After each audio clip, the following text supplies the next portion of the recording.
Okay. Now. Great, we're good to go. Okay, awesome.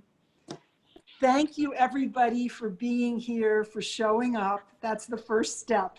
My name is Dr. Alyssa Haransky-Back, and I'm here from Southwestern Pennsylvania with all of you and with Dr. Rao for the Southwestern Pennsylvania appearance of the Pinky Promise Tour. And I'm going to introduce the organizations that have made this possible, and then introduce Dr. Rao. And the agenda is that he will be presenting for about an hour, and then we're gonna have close to an hour for Q&A. I would ask everybody to either mute themselves so that we have good sound quality unless they're gonna be speaking, or else have the Pinky Tour mute everybody, but not me quite yet. Okay, so I'm gonna start by introducing the organizations that have made this possible by putting it out to their people. And the first one I'm going to start with is Vegan Spirituality, Southwest PA. This chapter of Vegan Spirituality is part of the national, or you could call it international group, Vegan Spirituality, which is a project of In Defense of Animals. And Lisa Levinson twisted my arm, and I became a person that started a Vegan Spirituality chapter. If any of you from wherever you are in the world would like to start your own Vegan Spirituality chapter, go for it. Just contact Lisa. Vegan Spirituality is all about moving into yourself from the heart and being with people that are interested in veganism in its holistic, whole view. And we shy away from the gloomy, doomy kind of yucky part of what veganism sometimes talks about. It's more of our own sanctuary. So that's my introduction for Vegan Spirituality. The next group that's co-sponsoring today is Jewish Veg. Jewish Veg is a national 501c3 whose mission is to inspire and help Jews to adopt vegan lifestyles based on the core Jewish values of compassion for animals, protection of the environment, and care for our bodies. And I want to put a shout out to Jeff Cohan, who is here and is the executive director. So if you want to bug him a little bit privately through the chat, go for it. But don't distract from Dr. Rao. Okay, the next one I want to introduce is Sally Lipsky, who's also here in the wings, who founded a chapter of Plant-Based Pittsburgh. Plant-Based Pittsburgh is an all-volunteer organization with the mission to provide education and support about how to adopt and sustain plant-centered eating habits. Plant-Based Pittsburgh strives to build a community of health based on the practice of whole food, plant-based food choices. And Sally Lipsky has written a book. She doesn't have this in the bio she provided, but you should look for it. It's called Beyond Cancer, I believe. Sally Lipsky, Dr. Sally Lipsky, educator turned cancer survivor. She's rocking it, so look her up. The next group I want to put a call out to is the Pittsburgh Vegan Society.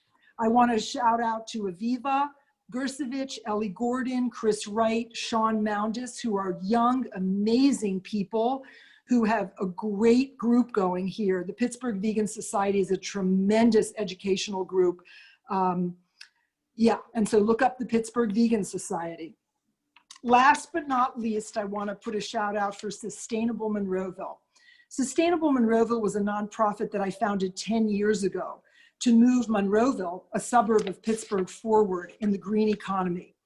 And we were really bogged down with the fracking play. If you're coming in from somewhere else in the world, you ought to know that Southwestern PA is at the center of fracking. And if you haven't heard of fracking, then go look it up and just understand that there is a huge connection between our sensibilities related to climate change and fracking and what we eat. Okay, so you can look up Sustainable Monroeville and you can find the Facebook page and blog if you'd like.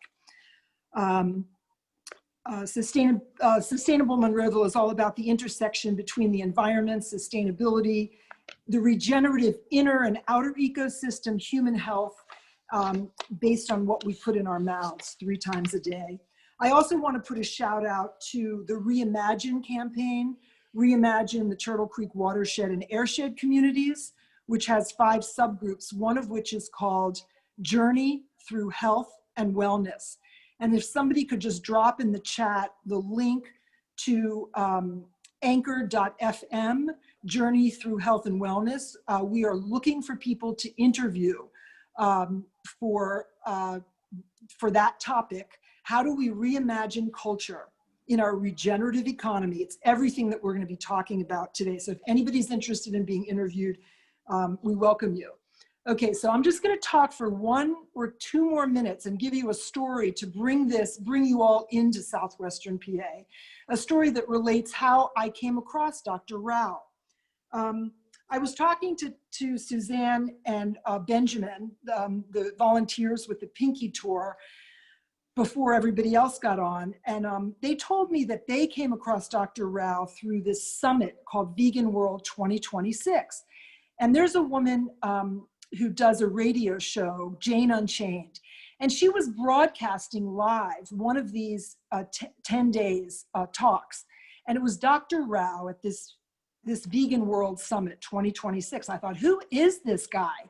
He thinks that the world can be vegan by 2026. I thought, well, sounds like an idea to me. I'm on it. I'm all over it.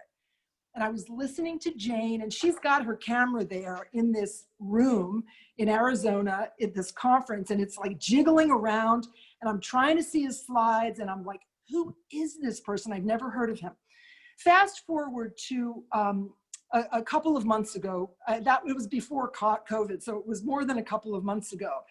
And there was a conference at Chatham University. Chatham University is a small, used to be women's college in Pittsburgh, in Southwestern PA in Pittsburgh. They have a campus, a more remote campus north of Pittsburgh. And prior to going to this conference, Dr. Rao had come out with this incredible white paper. And it talked all about how the main cause of climate change had to do with food. And that if we all went vegan within 5 years, now I'm not remembering the exact numbers, but maybe no, let me start over again. If we all went vegan today, then I don't know what's coming in right now, but I'm not being clear. But if we all go vegan today or tomorrow, nobody would be hungry like in the world. There's more to this, and right now there's some dissonance coming in. I'm not sure why I'm not clear on this statistic. Maybe it's because Dr. Rao has to tell us, but it has something to do also with if we all went raw vegan, we could feed the world 12 times over. If we all went vegan tomorrow, we could feed the world 5 times over. And just imagine all the ramifications. So I took that white paper with me and I presented it to the director of the sustainability program. There's also a food program at Chatham University, and I had several copies of Dr. Rao's white paper. I handed it off to this director. And then during Q&A with like about 100 people in the room, I raised my hand and I said, why is it that you're teaching your students to roast pigs? And this is a sustainability program. And he answered that question in some form, not to my satisfaction. I was also wondering why there weren't more vegan options in the cafeteria line that day. Without further ado, I want to introduce Dr. Rao. Dr. Sailesh Rao is a human, earth, and animal liberation, the acronym HEAL, activist, and an executive producer of 4 documentaries. Get your pencil out or get your device out. Write the names of these documentaries down. One is called The Human Experiment. That was put out in 2013. The next one, Cowspiracy, The Sustainability Secret, 2014. The next one, What the Health, 2017. And finally, A Prayer for Compassion, put out in 2019. He is the author of 2 books, Carbon Dharma, The Occupation of Butterflies and Carbon Yoga, The Vegan Metamorphosis. He is a husband and a dad, and since 2010, a starstruck grandfather. My understanding is that that's what this tour is all about. He has promised his granddaughter, Kamaya, that the world will be largely vegan before she turns 16 in 2026. Emblazon that in your consciousness, my friends, so that people will stop eating her relatives, the animals. He has faith that humanity will transform to keep his pinky promise to Kamaya. Get your pinkies up there waggling. Show everybody your pinkies.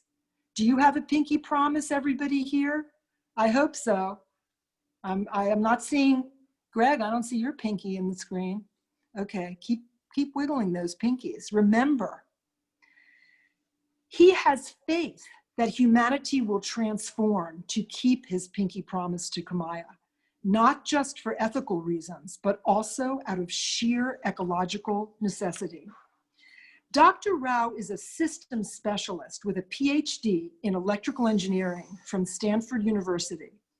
He worked on the internet communications infrastructure for 20 years after graduation, during which time he led the transformation of early analog internet connections to more robust digital connections that also ran 10 times faster. At one, it's a capital G with a B over an S. Is that a gigabyte? He'll have to correct us if that's not true. In 2006, he switched careers and became deeply immersed full-time in solving the environmental crises affecting humanity. First with Al Gore's Climate Reality Project, and then by founding Climate Healers in 2007, and eventually its Vegan World 2026 project under Kamaya's direction. Without further ado, welcome Dr. Rao, and thank you all for being here. Thank you, Alyssa. This is an amazing introduction.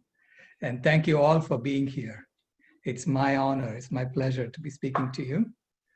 Let me start by sharing my presentation. Let me see.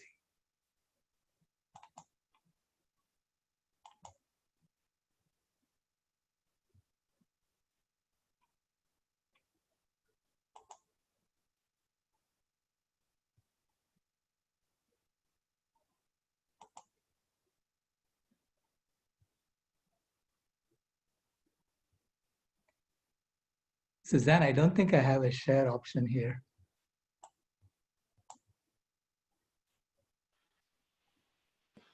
Okay, let me check. Oh, hold on. I got it. Okay.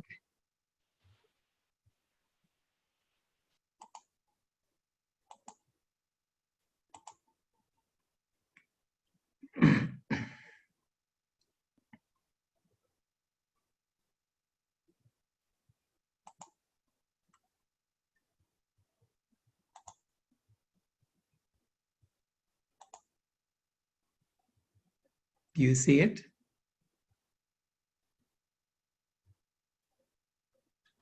Yes.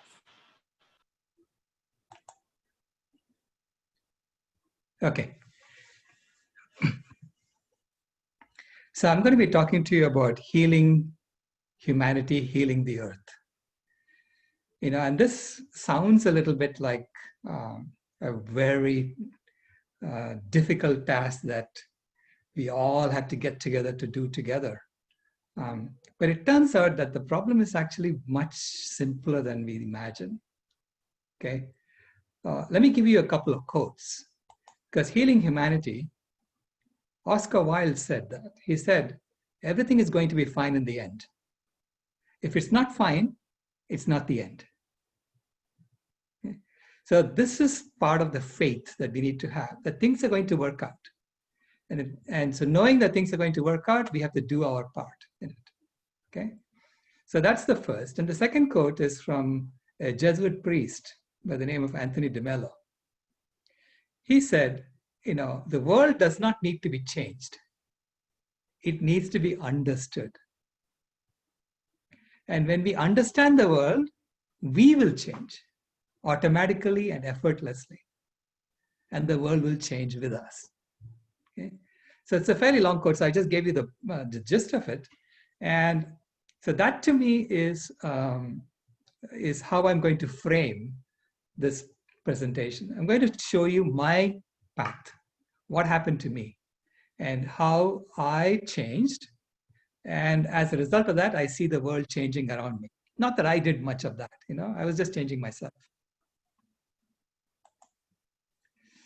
So let me begin with this event that happened in my life in 1993. So you can see my garage is burning. Okay, it was a brand new house that we built, and we moved in there. And then a month later, I went and bought a brand new car, parked it in my garage, and the next morning, my garage was on fire. So I immediately ran out of the house. I hit the alarm. I took my kids and ran out of the house. The fire department came. They put out the fire. By that time, the house was a complete mess. And so we literally had to move out of the house for 8 months. But what happened during that time opened my eyes to the way our system works.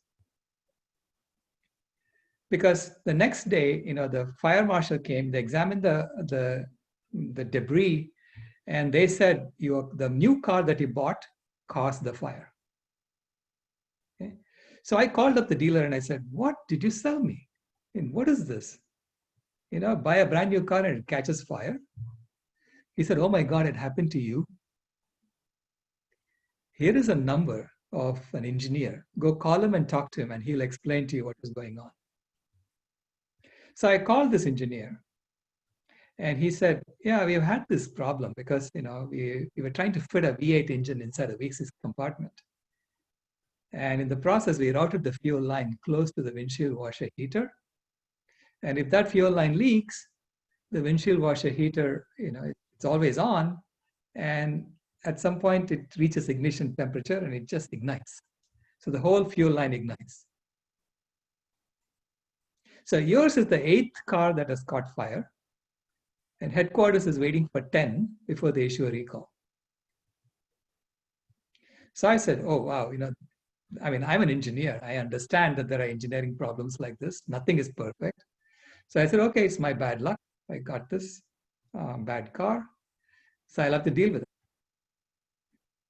But then what happened opened my eyes. Because what happened was the car company sent a professor of physics to examine my fire. And I noticed that that professor of physics was looking at everything except the car. So I went to him and I said, Professor, why are you looking at all these other things? Because I spoke to Eric and he told me exactly what happened. And the professor got very flustered. So he went to his people and he said, how can I do my job? This guy knows everything.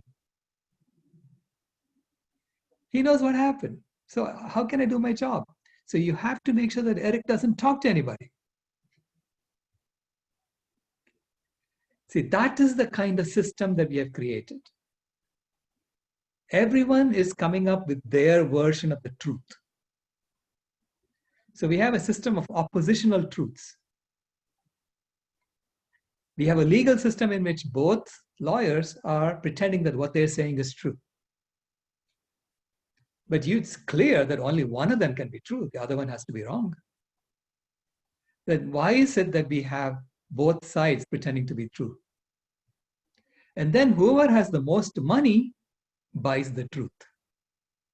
They literally force their truth upon the rest of us. So that's the system I found. So both the insurance company and the automobile company were fighting each other, and they were pretending that the automobile company was pretending that they didn't cause the fire, and the insurance company was saying that you caused the fire. And it went to court and it cost like $4 million. Our house didn't cost $4 million. It cost like $250,000 to rebuild. But that is the system we have. It's tremendous waste built in as we argue about what is really the truth. And so this opened my eyes to the way the system works. Okay, so that was my first aha moment. And then I worked on the internet. We got back in the house, we worked on the internet. Internet was successful, so we were doing fine. And then in 2005, I saw this man presenting on TV before his movie came out. This was Vice President Al Gore talking about the environment. So I came home one day and I saw his presentation and I was shocked. I was rooted to my seat. I couldn't move. I was watching him saying these things and I was telling my wife, if half of what he's saying is true, what is everybody doing? We should all be working on this full time. So I told her, I feel that this is the most important thing I should be working on. I shouldn't be working on anything else. So she said, okay, if you think it's that important, go look at it. Go figure out if this is true or not first. So I did that. And within a few months, I realized it's far worse than what he was saying. Okay. So I wrote to him and I said, how can I help you? And this is how I became trained by him. And I went around giving his talk. So I got trained by him in November of 2006. And I spent the next year giving his talk. But all along, I was kind of dissatisfied that I was just telling the story, but not doing anything about it, except telling the story.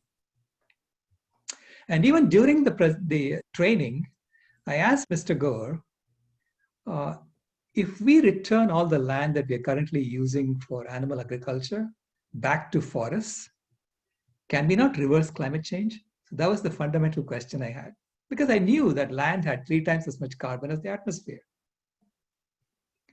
So immediately he turned to Roy Neal, his chief of staff, and he said, how did this guy get in here? And he gave me an answer that, he said, well, land use is not such a big component or something like that. And he just dismissed it. Okay? But I was dissatisfied with that answer. And I kept digging into it. And then in 2008, I kept seeing that in the scientific literature, they were saying that dairy is not such a big deal. Consuming dairy is only a little bit worse than consuming plants. Okay? That's how the scientific literature had been positioning dairy consumption. So lacto-vegetarianism is not as bad, as eating meat. In fact, it's just slightly worse than going vegan as far as climate change is concerned. And I kept having doubts about that. Wait a minute, if I drink milk and I don't want to kill the cow, what is happening to that land where the cows are grazing?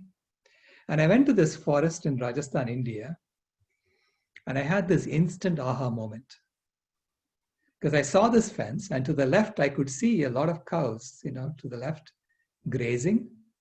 And to the right, I could see this forest. And the only thing they had to do to make that forest come back was to prevent the cows from going in there. So immediately, I had this feeling of shame that I was causing this problem because these were old cows. The people there were not killing the cows. Okay? The cows are sacred to them.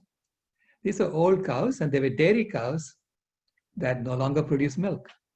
And they were walking around eating up the forest, literally destroying it. So I realized that if I drink milk, I should be eating some beef in order to minimize my footprint. Or I should just give it all up. So I went vegan on the spot. So this was my first entry into discovering the untruths that we were being told about animal agriculture. See, all along I thought it was just corporations who do these things. But it turns out it's a very systemic problem. It is whoever has the most money buys the truth. That's the system we have. So I went vegan in 2008. And immediately, within a month, I had this awakening that my health was so much better. I felt like a 16-year-old. I started jumping up and down, telling my wife I can start playing cricket like I used to, as a child, because I no longer had my arthritic pains. I no longer had sinus problems. And I had this sense of relief that I no longer have to lie to myself. So it was not just a physical awakening, but also a spiritual awakening that happened.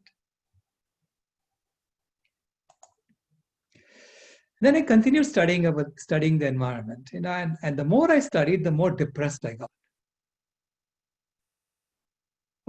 In 2009, I went to this sanctuary in the Western Ghats of India, and this is where I got the most depressed.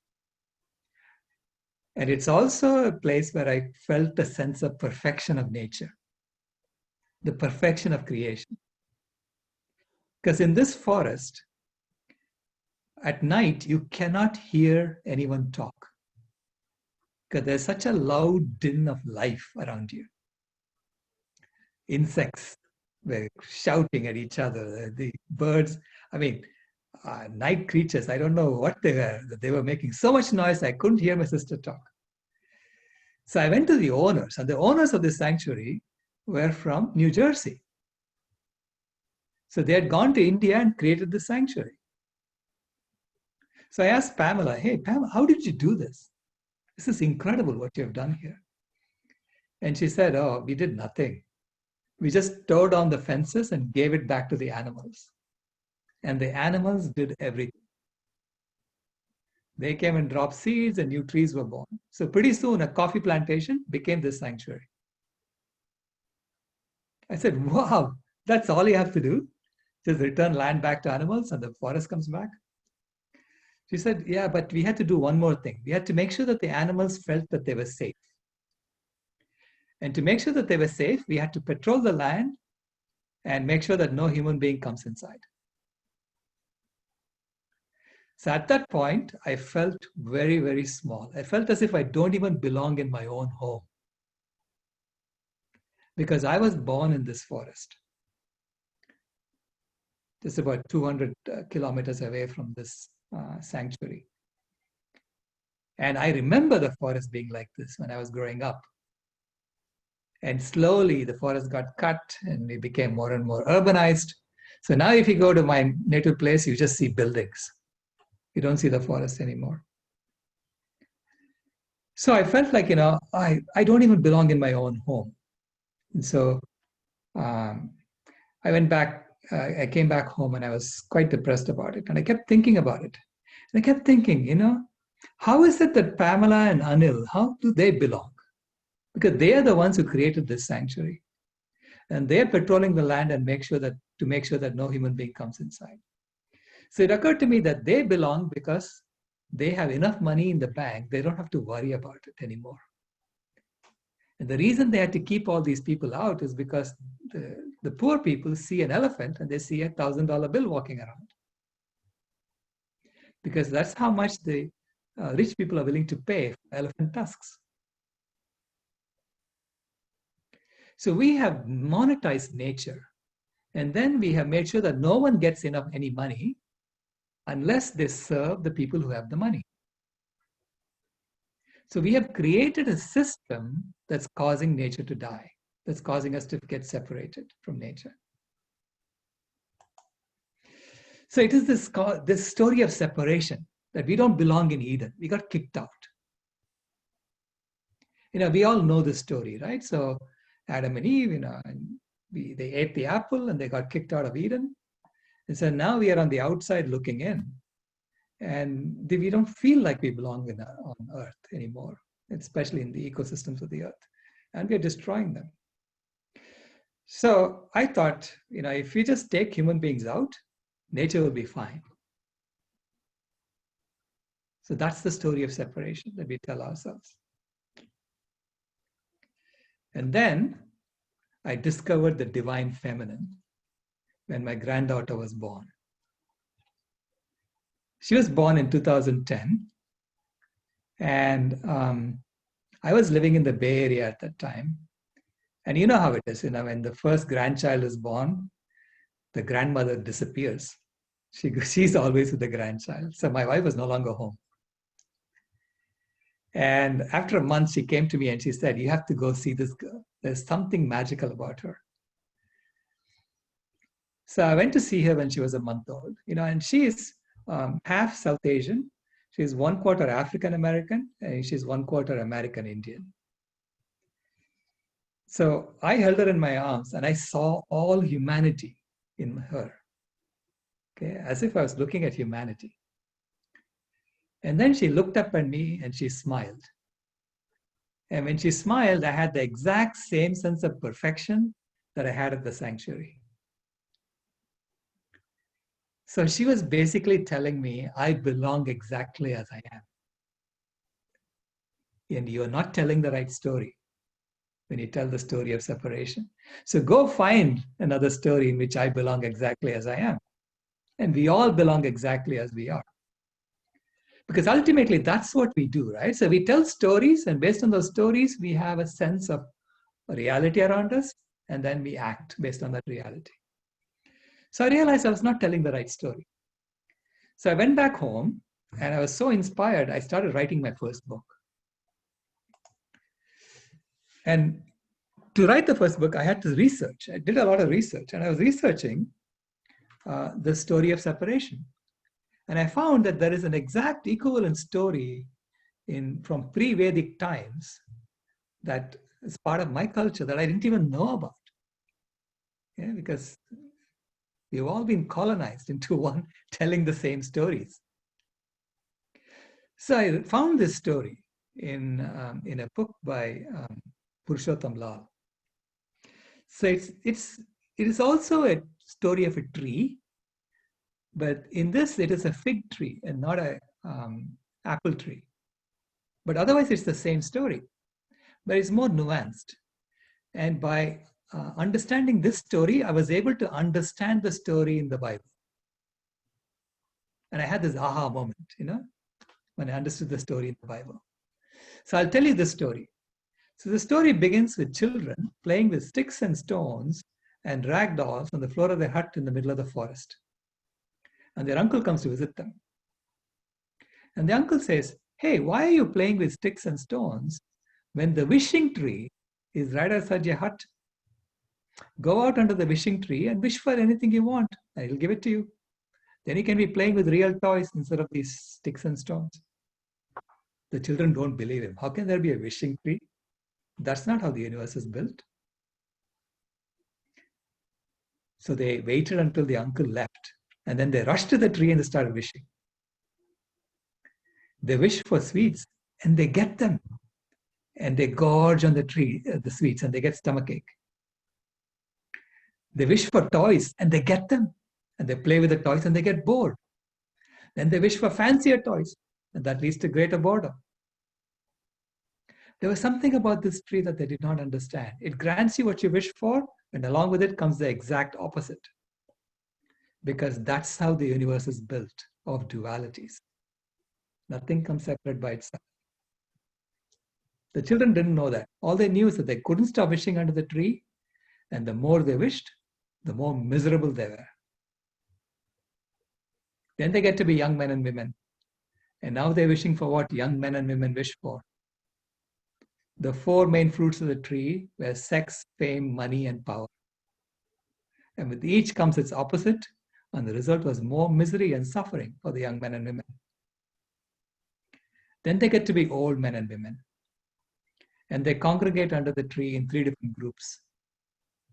The first group says, we were so happy when we didn't know about this tree. This has all been a hoax and a farce. And the story says they were fools, but they hadn't understood the tree. The second group says, we must have been wishing for all the wrong things. If we could go back and wish for different things, I'm sure we'd have been a lot happier. And the story says they were bigger fools. They'd understood less than nothing about this tree. And the third group was the most foolish of the lot, but they come under the tree and they say, you're so miserable, we wish you were dead. And the tree grants them the wish. And they're immediately reborn underneath the same tree, because the tree always grants wishes in dualities. So meanwhile, a lame child was watching all this from inside the window of the hut. He also wanted to go out and wish for a good leg so he could walk. But there was such a crowd of people under the tree, they pushed him away and he couldn't get through. So he stood there and he watched, and he saw how the tree was making everybody miserable. The people who were wishing were miserable. People who were trying to get to the tree were miserable. All the animals were suffering because of all the wishing. And then he had a brilliant flash of insight. He understood the tree. And with that understanding, he lost the desire to wish. He became compassionate for all the suffering that was happening under the tree. So with that combination of compassion and detachment, he was the happiest of the lot. So that's where the story ends. And then we have the Upanishads, where they explain to you what they taught you in the Vedas, right? So in one of the Upanishads, they tell you that this wishing child and watching child are inside each one of us. That's our duality. And it's up to us to be in touch with our watching child and not to keep going out there and wishing under the tree. So it makes it seem like if you really want to be happy, you need to step away from the universe and observe, not act so much. And that is the question that comes up in the Bhagavad Gita. In the Bhagavad Gita, this man goes to God and he says, why should I wish under this tree? You're God, you take care of the problem. If there are problems in the world, it's your problem. And God says, how do you think I do it? Through you. So you have to wish under the tree. Life is about action. And then he taught him how to wish. He said, all those people were miserable because they were going under the tree and they were wishing for themselves. If you go under the tree and you wish for the benefit of everyone else, and you say, I don't want anything from this tree for myself, you'll be perfectly happy wishing under the tree, and everyone will be happy because of your wishing. You see, selflessness is the highest form of selfishness. Is enlightened selfishness. Okay? So that helped me understand the story in the Bible. Because basically, Adam and Eve got banished because they ate the apple themselves. If they had used the apple for the benefit of others, they would still be in Eden. Right? So I wrote that in my book, Carbon Dharma. See, I wrote my first book, Carbon Dharma, in 2011, after I came back from seeing my granddaughter. And because Dharma is about what is the right thing to do.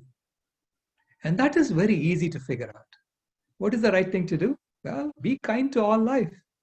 Be compassionate to all life. And give more than you take from the earth. This is not complicated. If each one of us gives more than we take, the planet will be fine. Everyone will be fine because of us. Right? So that was easy to write. What is the right thing to do? And then I said, wait a minute, if we have been doing something all along, we belong all along, what were we doing for the last 10,000 years and we were acting so crazy? So that bothered me. And I had to do my research, my scientific research, to figure that out. And that's what I set out to do. So in Carbon Dharma, I used the metaphor of metamorphosis. I said, we have been in the caterpillar phase, consuming. And now we are going to get into the butterfly phase. And then transform ourselves. So I use the metaphor of metamorphosis. Now, it turns out that in environmental literature, also scientists know now that environmental problems are not caused by science, or it is basically a spiritual problem. So Gus Speth wrote this. He said, I used to think the top environmental problems were biodiversity loss, ecosystems collapse, and climate change. And I thought that with 30 years of good science, we could address those problems. But I was wrong. The top environmental problems are selfishness, greed, and apathy. And to deal with those, we need a spiritual and cultural transformation. And we scientists don't know how to do that. See, fortunately, even though I've studied science, I consider myself an engineer. Engineers never say we don't know how to do that. Engineers say, how can I do that? How do I go from selfishness to selflessness? How do I go from greed to generosity? How do I go from apathy to activism? Okay. How do I do it to myself first? Then how do I figure out a system in which we automatically do the right thing on the right-hand side? So that's what I set out to find out. So I call this the greatest transformation in human history. And this is, we are part of it right now. We have to do this in the next few years. You see, change is inevitable. Change is going to happen because nature is going to force a change on us, whether we like it or not. Okay? She's going to take us to the woodshed and thrash us until we change. There's no question in my mind that we're going to change. But transformation is intentional. So that's what Tracy Martin said. Transformation is something that we choose to do ourselves. And as we transform, the world will transform around us. If you look at what is really happening, there are two industrial machines of do. There is the burning machine, which is fossil fuels and industry, and there is the killing machine of animal agriculture and what we are doing to wild animals around the world. Okay? We're just killing, killing, killing. And to become a sustainable civilization, both these machines have to be shut down. There's no question. Both of them have to be shut down. But it's important to know, how do we shut it down? What is the order in which you shut it down? Is there any repercussions to shutting things down abruptly? These are things that we need to understand. We need to understand the systems behind it. So I have been promoting veganism since 2008. In fact, I've been trying to persuade Al Gore to talk about veganism. So this is my granddaughter at the age of 2. She's 2 years old, and she was doing activism with me. So this was a activism that we did outside a climate reality project training. And we were telling Mr. Gore that we are missing the majority of the greenhouse gas emissions. 51% is missing because you don't talk about animal agriculture. And this was based on, the 51% number came from Goodland and Anhon's paper, which had been debated in the scientific literature, and it had been established as valid at that time, okay, in 2012, December. So then I realized, the reason we are not able to make progress on the environment is because we are stuck in our current way of life. In 1992, during the Rio Summit, President George H.W. Bush went to the Rio Summit, and he said to the people of the world, the American way of life is non-negotiable. Okay? That pretty much shut down any real action on climate change and the environment, at least from a UN perspective. But President Bush also said, think of every challenge we face, the solution to each is education. So literally the solution to this is actually educating ourselves, educating each other. It's about making the transformation from the bottom up. So you look at the American way of life. If you look at the culture, the specification of the American way of life, everything is beautiful. This is exactly what Dr. Martin Luther King wanted, right? All men are created equal. Absolutely, this is good. All men and women and all beings are created equal. We need to take that a little bit further. And the Creator has given us inalienable right to life, liberty, and the pursuit of happiness. And his dream was that we would actually implement what we said we were going to implement. So what does our implementation look like? From all men are created equal, we have created one of the most unequal societies in human history. The gap between rich and poor is so wide and is widening every day. From saying that Creator has given us a right to life, we routinely talk about earning a living. What does earning a living mean? It means that if you don't do what someone with money wants you to do, you are not entitled to live. That's what earning a living means. So much for the right to life. And earning a living is so common in our language, right? We talk about it everywhere. From liberty, we have the racism of institutionalized slavery. We have the most incarcerated population in human history. From the pursuit of happiness, it's become the consumerism of the satisfaction of desires. And from Dr. Martin Luther King's dream, it has become the caged migrant kid's nightmare. Children are being put in jail because they came across our border. So that's our implementation. is the exact opposite of our specification. So I'm an engineer who looks at specifications and implementation, and my job as an engineer is to make sure that my implementation matches the specification. And I know that to get the implementation to match specification, you have to be in alignment with the truth. So when specification is not equal to implementation, it's because we have missed some aspect of reality. So Richard Feynman said that during the Challenger disaster. He said, for a successful technology, reality must take precedence over public relations, for nature cannot be fooled. You can fool people, but you cannot fool nature. Okay? So then you look closely and you'll see that we have been colonized all along, all of us. So you look at the big corporations, big pharma, big meat, big chem, big media, big banks, big oil, big defense, big food.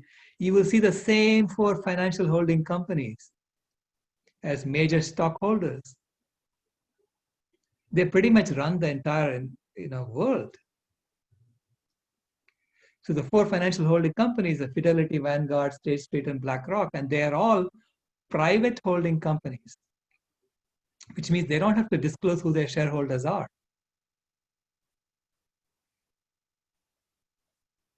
And Paul Hellyer, who used to be the finance minister of Canada, wrote a book in which he identified about 60 families that pretty much own these 4 financial holding companies. 60 families from around the world. Okay, and the usual suspects are in there: Rockefellers and Rothschilds and the Queen of England, the royal family. They're all in there. So it's all known. So you can go read the book and you'll see what I'm talking about. And this you can actually get from the internet, all this data. So this is the game that we are playing, the game of empire. We are all colonized. And it turns out that the game is in the rules of money creation itself. So how do we create money in our system? If you go deposit $100 in a bank, the bank only keeps $10 and it's able to loan out $90 of your money. Okay?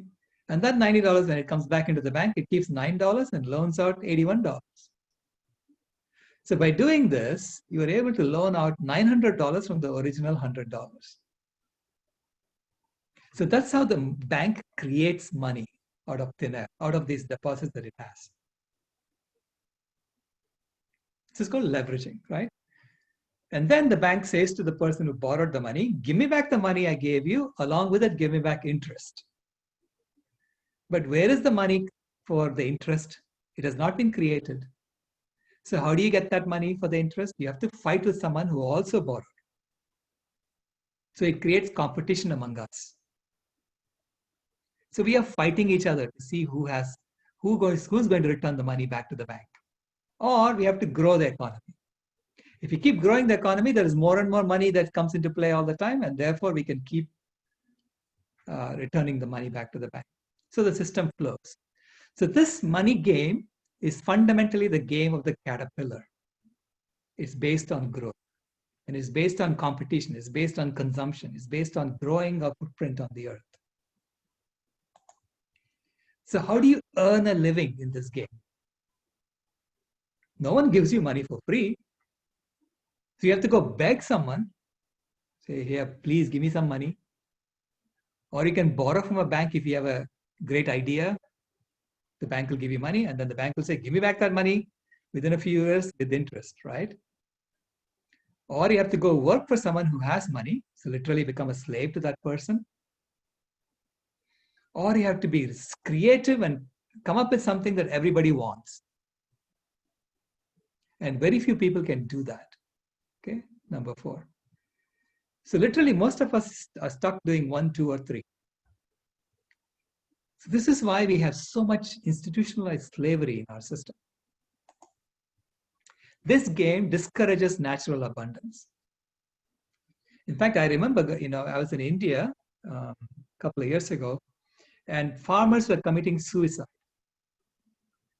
And I was asking, why are these farmers committing suicide? They were committing suicide because they grew too many potatoes. They grew so many potatoes that the price of potatoes plummeted, and they couldn't return the loans to the bank. So they're killing themselves off. So we have a system that discourages abundance. It creates an artificial scarcity, really, literally. And it's a system in which we lie. So whoever has the most money can purchase the truth. So we are actually telling our children that the only way they can get protein is by eating meat. That's in our textbooks. Even though you can go look up the USDA food database and you will see that broccoli stalks have more protein than beef for the same number of calories. So the protein myth is at the center of our colonization. Same with the calcium myth. We keep telling people, if you want calcium in your body, you have to drink milk. Even though we know that chia seeds have 6 times as much calcium as whole milk. Lots of food have calcium. Lots of food have protein. Lots of plant foods have protein and calcium. Yet we lie to our children about it. We lie to each other about it. 90% of Americans believe that the only source of protein is meat. So there's a lot of education that needs to be done. And the USDA's 3 servings of dairy a day is literally dietary racism. So you look at where people are most lactose intolerant, you'll see that it's in the global south. So when the USDA is telling everybody to drink 3 servings of dairy a day, it's the colored kids, the colored people who are going to be most affected by it because they are lactose intolerant. So the children in school are going to the bathroom all the time. So how are they going to study? That's dietary racism. And that's what Dr. Milton Mills was talking about.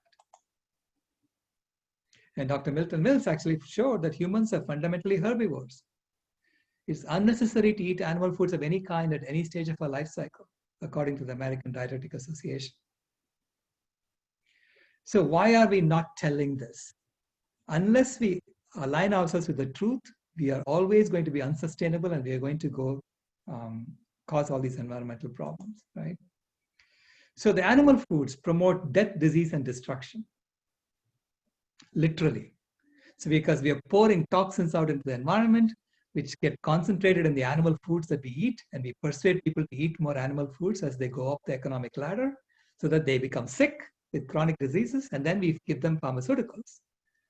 So this is the cycle by which the corporations are fishing the money back from us, because they have to give us money to make us work for them. And then they're saying, how are we going to get the money back from these kids, right? And this is how they do it. It has colonialism, racism, and sexism built in. You look at where, when we go destroy the Amazon to make more burgers, we are telling some of the indigenous community that's living in the Amazon, they need to get out of the way because their culture is inferior to our culture. That's colonialism 101. Then you see who's working in these slaughterhouses. And where do they situate these slaughterhouses? You'll see them near people of color. So that's racism built in into our food system. And then you look at what we do to the animals. It is the outright abuse of the feminine. So we expect workers to go and abuse the feminine of the animal every day and then come home and be nice to their wives and children. How is that possible? So you will see incidences of sexual abuse increase among these communities. So when we consume animal products, we're literally promoting colonialism, racism, and patriarchy. So that's why speciesism is this almost invisible and ubiquitous ism. It's there in everything we do. It's built into our system. Because if you cannot exploit animals, you cannot exploit other human beings. So fundamentally, speciesism is the core oppression that causes all the other oppressions to happen. And it's now reached a head. Okay, the COVID-19 is causing this to come to the surface. Because Dr. Anthony Fauci said, it boggles my mind how when we have so many diseases that emanate out of that unusual human-animal interface that we don't just shut it down.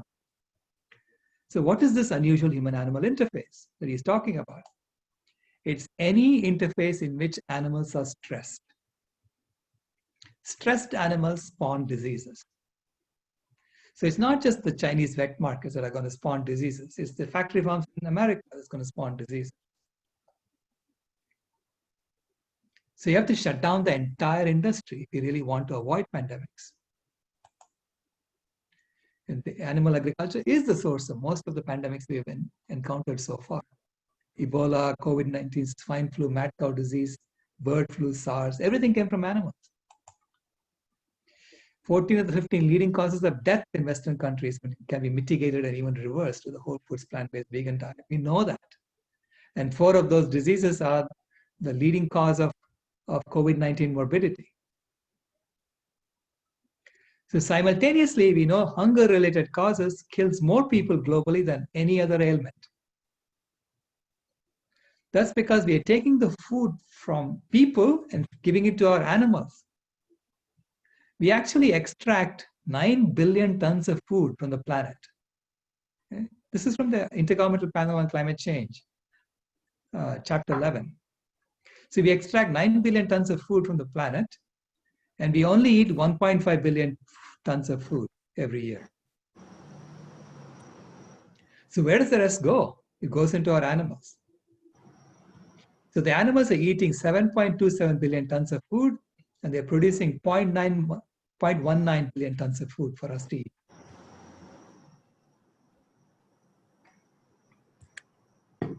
There's almost a 40-to-1 reduction going through the cycle before it gets to our plate. But it isn't just about food, because you see, from the animals, we also extract 0.14 billion tons of other substances, like bones and skin and fur and all that, right? Which is being used for other industrial purposes. This is why it's about going vegan. It's not just going plant-based. When you go vegan, you stop buying leather, you stop buying anything based on animals. And so that's when you force the industry to shut down this entire production of animals.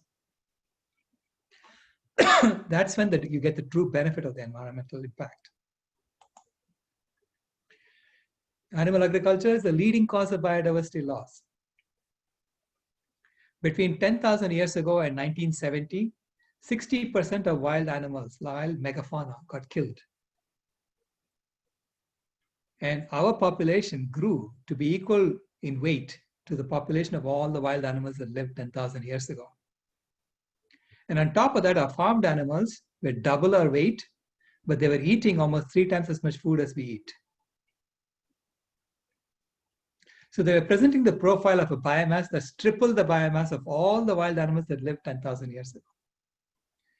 Now, fast forward from 1970 to 2020, I'm estimating that wild animals are down by another 70%, which means their weight is now almost 90% below what was there 10,000 years ago. So we have decimated the wild animals on the planet, literally. Our weight, weight of human beings, is about 550 million tons, about 2.5 times the weight of all the wild animals that lived 10,000 years ago. And our animals are eating 4.5 times as much food as we eat. You see, when scientists show you just the weight of the farmed animals, they're not counting the true impact of the farmed animals. Let me give you an example. The average dairy cow weighs 1,700 pounds and eats 140 to 150 pounds of food a day. The average white rhinoceros weighs 5,100 pounds and eats 120 pounds of grass a day.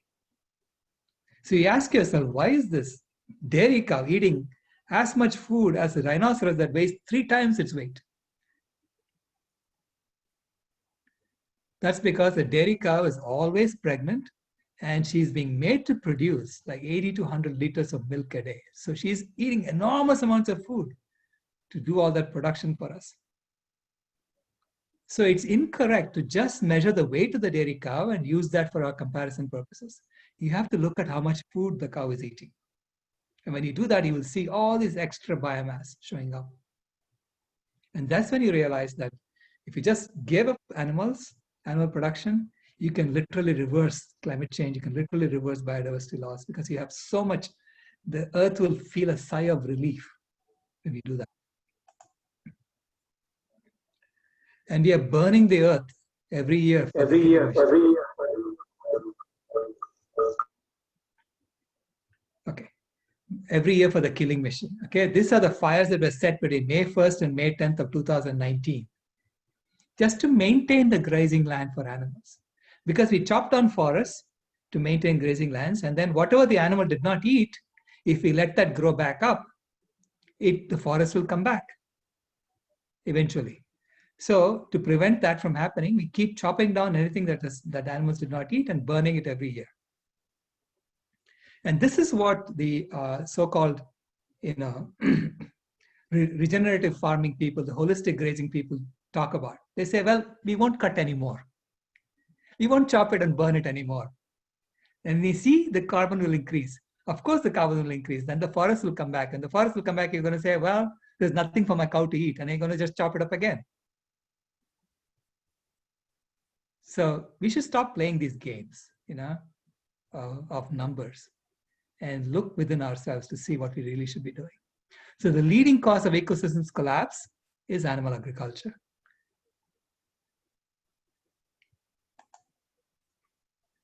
But all this can be transformed through personal change. See, if you want to have social change happen, Gandhi was the first one to point this out. He said, there is no change without personal change. There's no social change without personal transformation. See, this is what he meant when he said, be the change you want to see in the world. Okay? And he exemplified it. He came to India in 1914, and you can see him wearing a suit and tie because he was a lawyer. He had just come from South Africa. And then he traveled throughout India to understand how to get the British out of India. And he came up with this simple idea. He asked the people of India to change their clothes.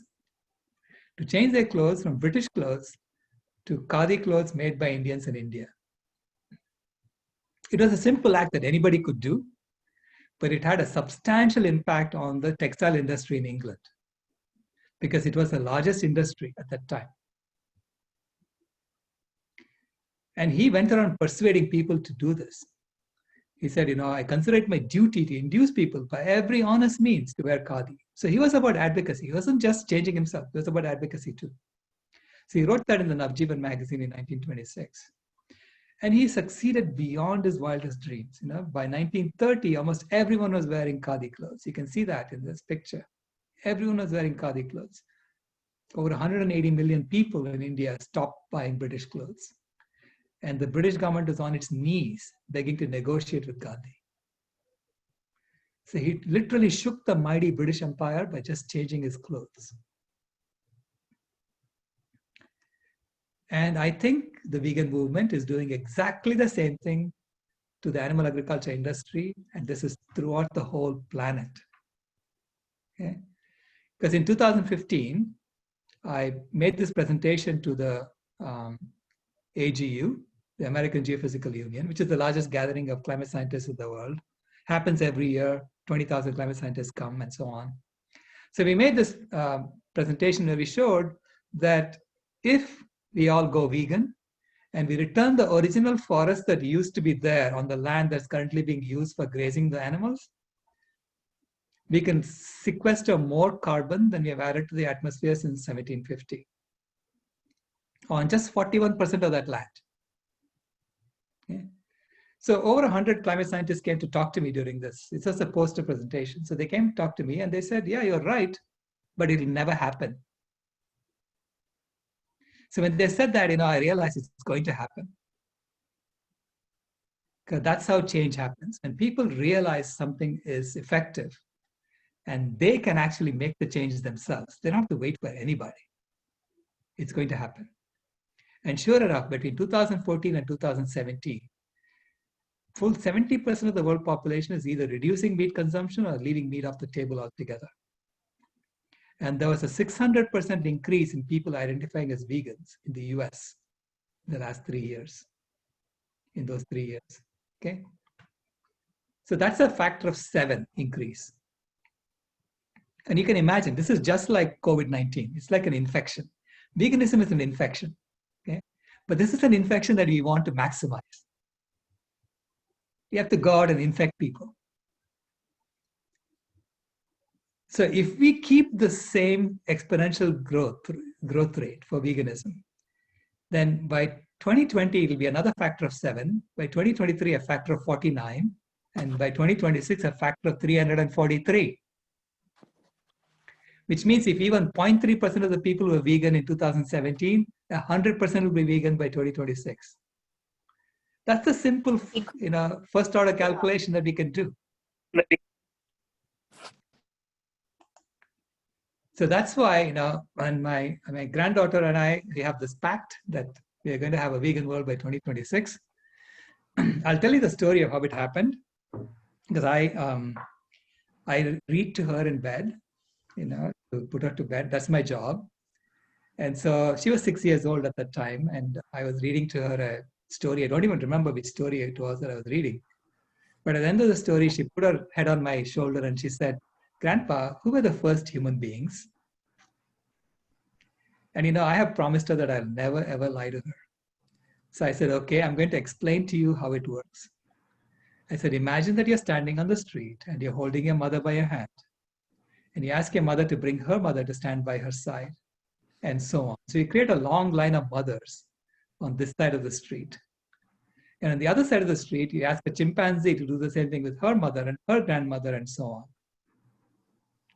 By the time these two lines go from Phoenix to Tucson, they would merge. There'll be only one single line because both lines are going to say, "Hey, that's my mother too." Immediately she sat up in bed and she said, "What? Are you telling me that animals are my family?" And I said, "Yeah, now that you put it that way, they are your family." Because, it had never occurred to me until that time that this is one of the gifts of raising a vegan child, is that she is seeing things from this fresh perspective. And she's been opening my eyes. She's been taking my blinders off.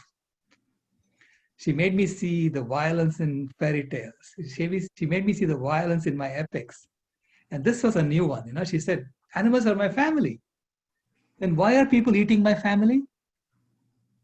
Grandpa, make them stop. They're eating my family." She started bawling. And I was trying to console her. My job was to put her to bed, and here she was bawling away. So I said, "Kimaya, I know this is what I do every day. It's my job to make them stop." She stopped crying and she looked at me wide-eyed and she said, "What? This is your job? This is your job? You haven't done your job. When will you do your job?" And I said, "I have to do it by 2026, otherwise we are all in big trouble." Because by that time I had calculated that we are on track to wipe out almost all the wild animals by 2026. That's how fast we are killing them. So she said, "Promise?" And I said, "Okay, I'll promise you." She said, "Will you give me a pinky promise?" I said, "Sure, I'll give you a pinky promise." And so we did the pinky promise, and then she said, "You can never, ever break a pinky promise." And then she went to sleep. So that's when I realized, I have to start the Vegan World 2026 project and start talking to people about it and start promoting it and make people understand that it is possible, that this is possible. Because once people realize it's possible, they work for it. They make it happen, So I see this as the Khadi movement of the 21st century. In fact, I paraphrase Gandhi to say, I consider it my duty to induce people by every honest means to go vegan. So that's my job. I have to do this. So I wrote Carbon Yoga in 2016. And yoga is about what is the right thing to do. I mean, not what is the right thing to do, it's how do you go about doing it? And understanding what were we doing all along. So he's telling the story of what were we doing all along. Because you see, if we belonged all along on Earth, then we must have been doing something for the benefit of the ecosystem all along. So that's when I realized that when we focus on the environment, we are really looking at the marble shards and not at the David. So imagine if Michelangelo, after sculpting David, you find him trying to kill himself, with a hammer and a chisel. He's banging his his chisel into his stomach with a hammer, right? And you stop him and you say, why are you trying to kill yourself? And he says, look at the mess I've made on the floor from all the pieces of marble. How am I going to clean that up with a hammer and a chisel? Wouldn't you say, hey, you've done something amazing. David is beautiful. And we have to use a different set of tools to clean up the mess you made. You have to use a bucket and a shovel, not a hammer and a chisel. And then we can all enjoy the David you created. This is exactly what we are doing as a species. Okay? And the animals are trying to stop us. The animals are saying, hey, stop killing yourself. Look around. You have done something amazing, and now you can wake up and join us. So you see, in nature, every species has a role. You see an elephant breaking branches of trees. In fact, this is what happened to me at the sanctuary in the Western Ghats. I saw an elephant breaking branches of trees, and I asked Pamela, isn't that elephant being destructive? And she said, no. Wherever the elephant broke branches of trees, that's where the sunlight streams and nourishes the underbrush. Everything the elephant does helps the forest. The animals have no choice but to live in harmony with the earth. They routinely live their lives and they're in harmony with the earth. So I said, well, in that case, we also must have no choice and to live in harmony with the earth. We must have been doing something all along that nature wanted us to do. And that is our hypothesis. The hypothesis is the role for human beings is to be the climate regulators of planet Earth. We are the thermostat species. And we have been doing it unconsciously for the last 10,000 years. Okay? And now we are becoming conscious of our role. That's all that has happened. If you look over the last 3 million years, the Earth has gone through over 100 ice ages. An ice age, you get a mile of ice on top of Chicago, mile of ice on top of Pennsylvania. Nothing lives under that ice. So life struggles to thrive, okay, to survive during the ice age. It's only concentrated near the equator. And then you get a brief interglacial period, a warm period. So this is the temperature line in white at the bottom. And the right-hand side is the current time. So we've gone through over 100 ice ages. And during this time, the Earth spawned us as a species because she doesn't like the ice ages. She said, okay, I'm going to create a species that's going to get me out of this mess. So we controlled fire 500,000 years ago. And then we formed a partnership with dogs 50,000 years ago. That's when we really became powerful. See, we were born as a prey species. We are easy to catch. We don't run too fast. We don't climb trees too well. We don't have big claws. We don't have big teeth. We are like the rabbits, of the megafauna species, right? We are the rabbits, easy to catch, easy to eat. So we were a prey species to begin with. So we were forced to control fire. And by controlling fire, we started building weapons. We started protecting ourselves. And slowly we became more and more powerful. So we became a predator species. And when we formed a partnership with dogs, we became a really powerful predator species because the dogs lent us their sense of smell, their sense of hearing. They could alert us to predators that are nearby. So we became very powerful. And then in the current interglacial period, the warm period, something magical happened. See? The current warm period is exactly like the warm period that happened 3 ice ages ago. Except instead of going down in temperature, we stayed up. So you look closely to see what happened there. You will see the human effect. See, we were following what was happening 3 ice ages ago. until about 5,000 years ago, and then you see it take off. This is the methane levels, this is the CO2 levels. You see it take off? So it took off, and then we kept the temperature constant. So instead of going down to another ice age 5,000 years ago, we kept the temperature constant. We kept the temperature constant, and then 200 years ago, we found fossil fuels, and we dug them up, and we started the Industrial Revolution. We created all these tools and technologies that now help us understand what we did. So we can dig through the ice and figure out what happened. And now we can become conscious as a thermostat species, a climate regulator species for the planet.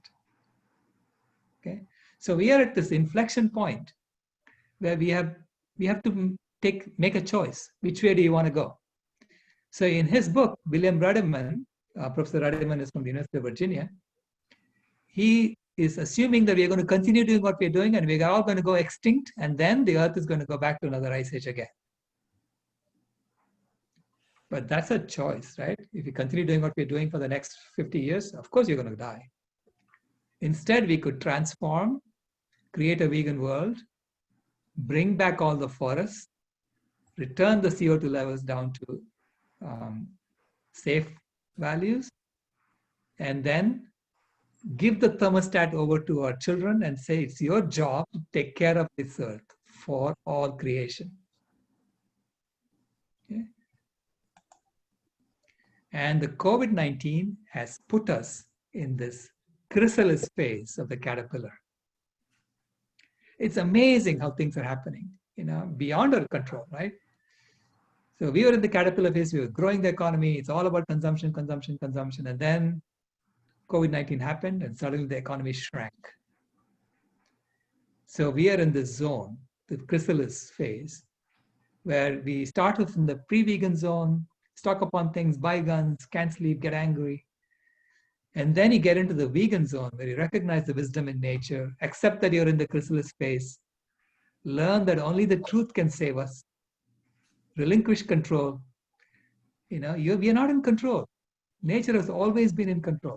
That's the story we need to tell, because we are part of something much, much larger than us. And then we get into the vegan zone, which is the vitally engaged guardians of animals and nature. That's V.E.G.A.N. That's when you see how best to serve others. How do you inventory your gifts, figure out how you can help others, adapt to the changes that are happening. So it is about imagining the butterfly. How can we live as butterflies instead of being stuck as the caterpillars or in the chrysalis phase? So that's the transformation that's happening right now, and we're in the middle of it. And Buckminster Fuller said that. He said, if you want to teach people a new way of thinking, don't bother trying to teach them. Instead, give them a tool or a game, the use of which will lead to new ways of thinking. So that's how I started looking at it. And this is the greatest transformation in human history, right?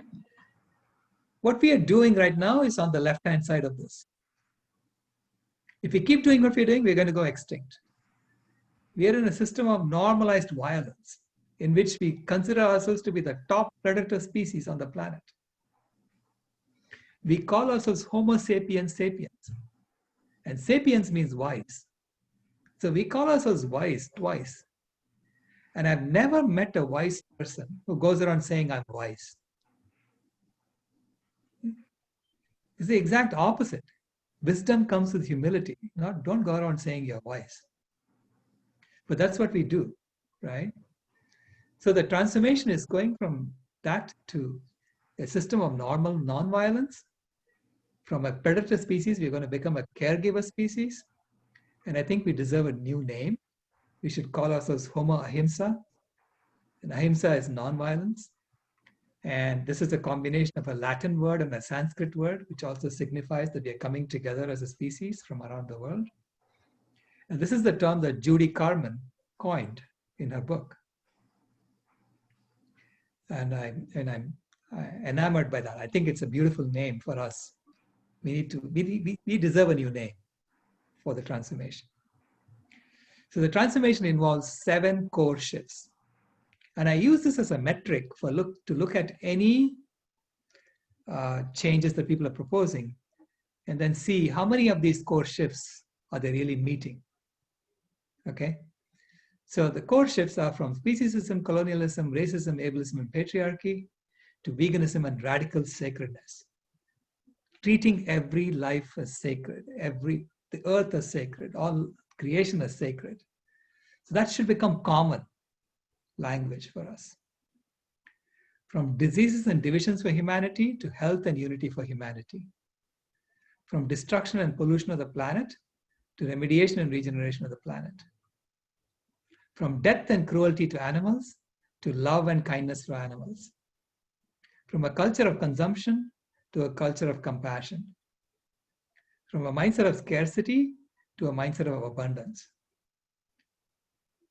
And the interesting thing is, all of these things are caused by the game of money that we are playing. The money-driven economy is fundamentally causing us to do everything on the left-hand side of this transformation. So which means that you can create a new game, a new way of playing this game, that could allow us to do everything on the right-hand side of this. So that's the game that we've been working on. Can we create a game or an app that if you play that app, we automatically begin to do everything on the right-hand side of this. Okay. So it's nobody's fault that we are stuck in this. It's just the rules of the game of money is making us do all this. So the new Aquarius money game, basically, these are tokens that come into you automatically. So you don't have to think about it. You get money in your account. So you do have the right to life, right? In this game, you belong. So that's the fundamental change that happens. All currency is now, rather than coming from the top down, is going to go from the bottom up. So it comes into the heart of your account, and some of it flows into the pocket automatically. That's your universal basic income. Okay? And then some of it automatically flows into the community chest. That's the universal basic tax that you're paying. And then the rest starts accumulating in the heart. When you do acts of compassion, you're able to tap into your heart and use that token. So it promotes acts of compassion. But if you don't do acts of compassion, let's say you just sit at home and watch TV all day, right? Then the heart fills up, and then more and more starts flowing into the community chest. So in a way, then the people who are idle are paying the most tax, so to speak. But the community can use it for other purposes. Okay? So what is this token? A token is a measure of the ecological footprint of the product, of the materials that we are using. So it allows us to make sure that we are within limits.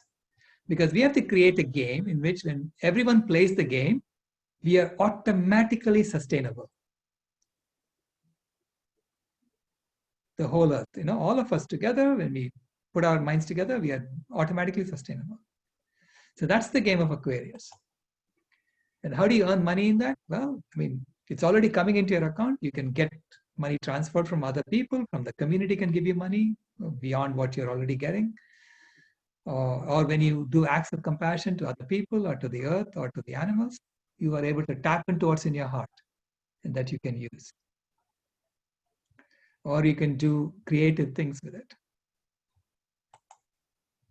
And this has to be based on an open source economy and ecology. There can be no private property in this. This is my idea and I'm going to make money off my idea. That has to go. No, all ideas belong to the community because all ideas came from other people who have ideas. We just built on top of it. You just happen to be the vehicle for bringing that idea out to the community. And so you can show that this money game of Aquarius automatically does everything on the right-hand side of that 7 core shifts. Okay. So what we set out to do. And so we are now refining it and we are modeling it. We are running simulations and then we will be writing an app for it. And the idea is that you can play this game of Aquarius even as you play the money game. And this will modulate our behavior. when we play this Aquarius game. So it'll see, it'll give you feedback as to what the impact of your purchases are. And based on that, you can choose to make the purchases or not. So then when we do that, corporations are going to be forced to change. Because they will have to create products that have minimum footprint. Because they'll discover only those things sell. Just like by going vegan, we are making corporations change their behavior. Why would Wendy's want to have vegan options? It's only because people turn vegan. And we are forcing them to change. In the same way, we can force corporations to start cleaning up their act. But we must choose to play the game. So in the Bhagavad Gita, the Gospel of Action, after giving all the advice to man, God tells him, I love you so much that I set you free even from me, and you're free to choose. So this has to be a game of choice that we play. And you can have, there's more information on this in my books, and they're all available for free at climatehealers.org/books. And all the data that I presented to you is available at climatehealers.org/facts. You can read the position paper for animal agriculture and the position paper for vegan world also. They're both available at the website. Thank you very much.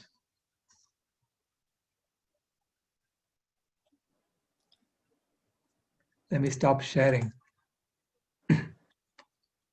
Dr. Rao, thank you so much. I'm speechless, and that's rare. Oh, wow, thank you. I'm just going to ask people, if you're interested in asking your question directly to Dr. Rao at this point, feel free to unmute one at a time. I will stop for just a moment and see if anybody wants to ask a question. They can indicate in the chat if they want to ask a question. Or you can indicate in the chat if you want to ask a question. And you'll call them. And I could call on you if that would be working. I'll start out with the questions that are in the chat already. Dr. Rao, let's see, somebody is saying, what was that book about the 60 owning families again? Somebody says they think they heard Paul Hellyer, but let's double check after the presentation. Yes, it's a book by Paul Hellyer. He's written a number of books. I forget the name of the book where he spoke about the 60 families, but please look it up online. Okay, and how would you spell his last name? I'll put it up on chat. It's Hellyer.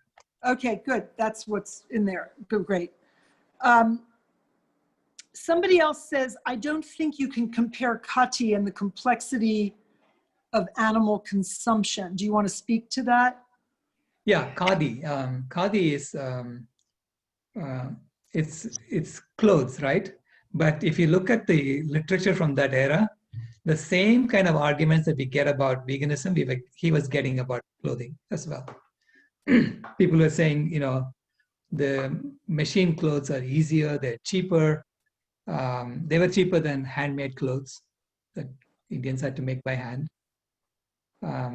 So this is why Gandhi said, okay, yeah, you're right, machine clothes are cheaper, but let me show you, you're living in India, and let me show you how to live with just a loincloth. So he started wearing just a loincloth. So he was showing examples of how can you address, he was addressing every one of the objections that he was getting. So I would like to bring that into what's going on right now. This person does say, do you think the movement is really comparable to an animal liberation movement or comparable to asking people to replace animal products with plant-based? I just want to insert my own sensibilities here. I have been disturbed with people that are using what I call plastic clothing, synthetic clothing, instead of leather. And for me, from my sensibilities, that's not okay, because we, like I mentioned, we live in southwestern PA. We're at the center of the fracking play, and they're building the largest, one of the, not if the largest petrochemical plant in North America, about 30 miles from Pittsburgh. And so they're making these little plastic pellets called nurdles, where they're going to be using those nurdles to make what I call plastic clothing. Is it okay for vegans to wear that clothing?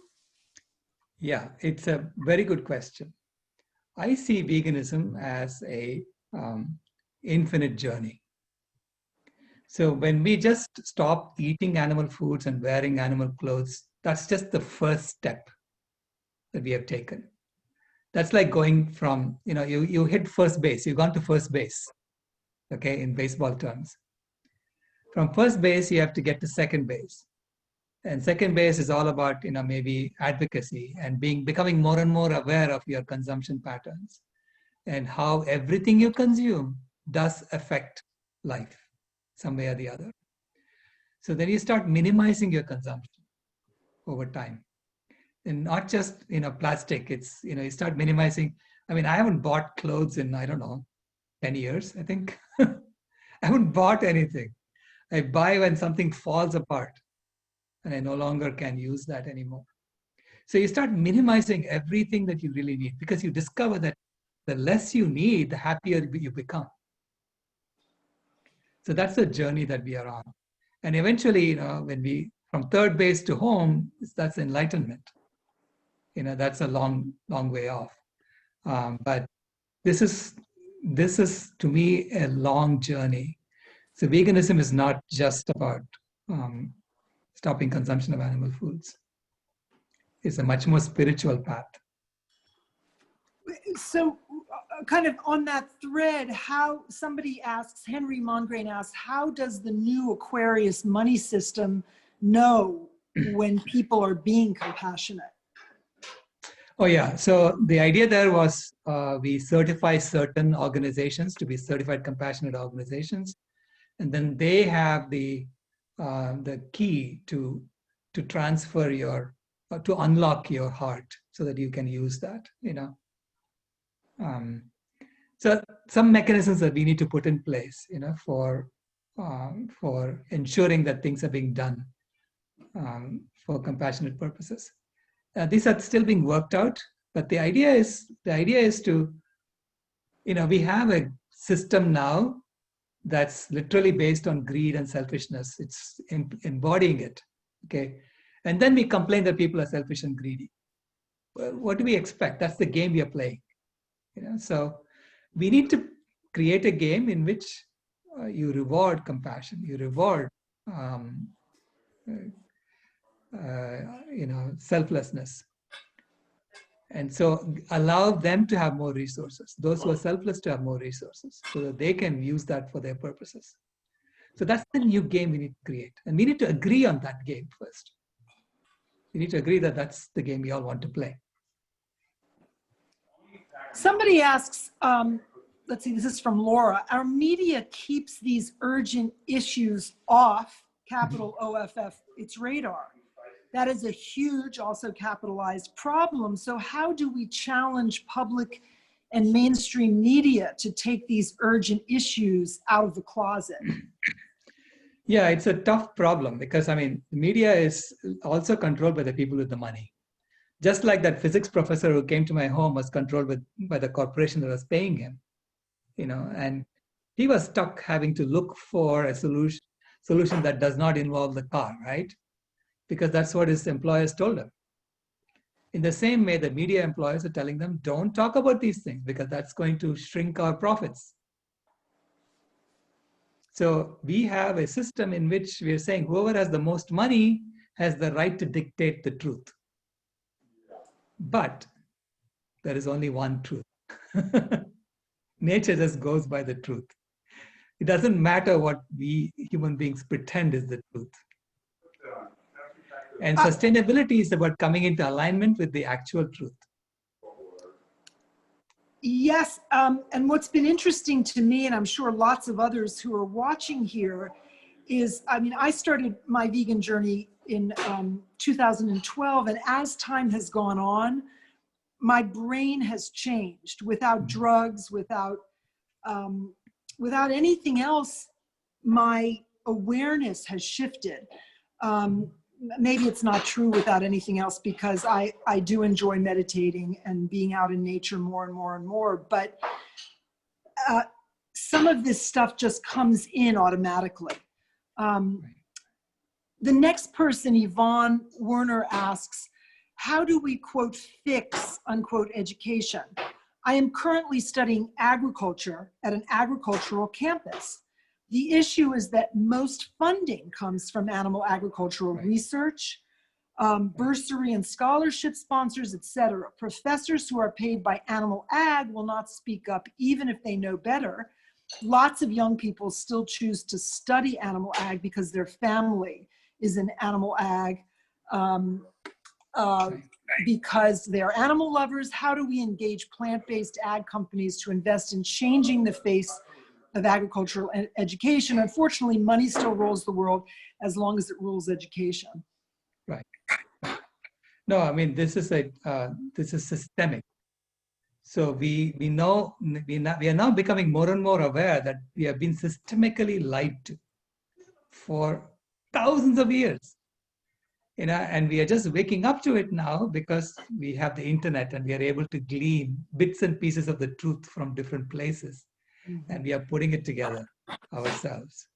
So we have a responsibility to construct what we think is the absolute, is the truth, right? And then tell that to others. Don't be shy. Please be open. Tell that to others. This is why I write position papers and make it available.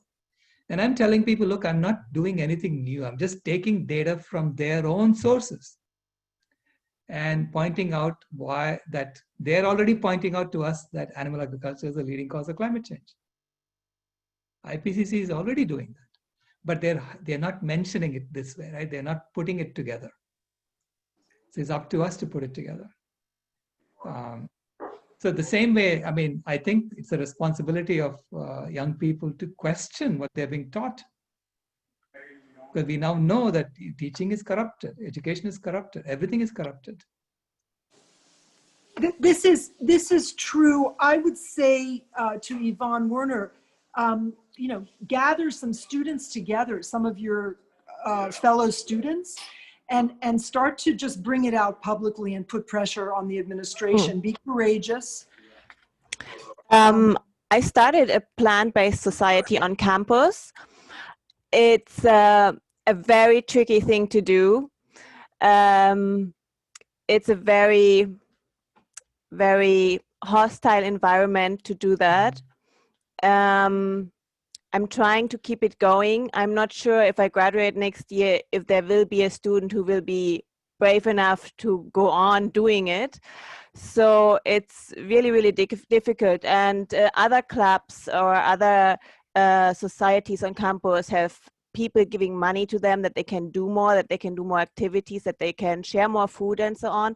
And that's not the case yet with our with what we stand for. So basically, I'm still trying to actually try to get this more popular and try to find sponsors, but it's really difficult, and it is really hostile. I just have to say that. So I had my personal fight with the student association last year, and I basically was asked in a meeting, could you not advocate for plant-based living, agriculture, and veganism without pointing out that any animal agriculture is cruelty? And I had to say no.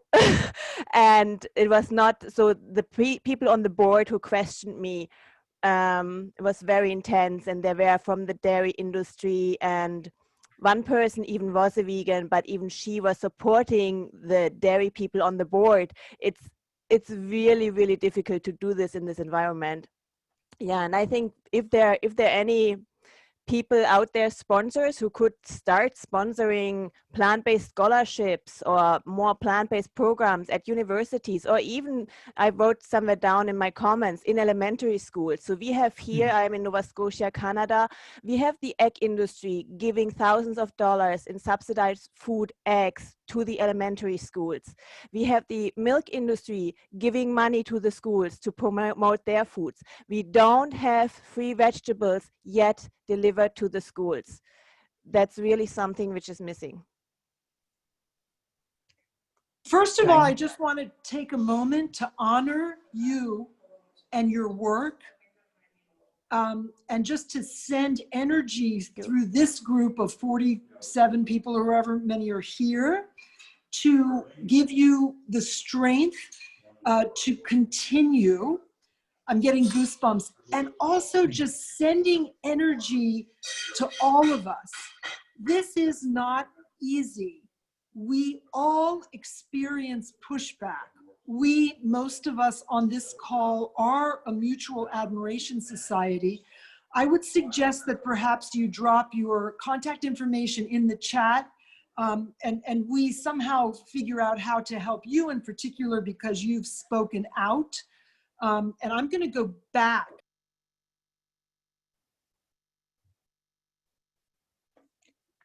You're muted, Elisa. Uh-oh, I'm not sure where I left off. I just wanted to say, if anybody wants to unmute and ask the question out loud, I'll just be quiet for a minute and you can do that. If not, I'll go back to the chat and ask the rest of the questions. But I just wanted to put a shout out to this beautiful woman who is really in the middle, in the thick of it, at an academic institution. I told the story at the very beginning how I was waving Dr. Rao's white paper around at Chatham University here in southwestern PA. And for all of the fantastic stuff they are doing, we know just by their lack of action that this is exactly what's going on behind the scenes and why they're teaching their sustainability and food system students to butcher pigs. You know, we're in an agricultural region here in southwestern PA. It's very tricky. And part of the reason I'm so happy that you're here, that you've stepped into southwestern PA, Dr. Rao, is because there are many, many environmentalists that are just now starting to scratch the surface with the understanding that what they eat has something to do with environmentalism.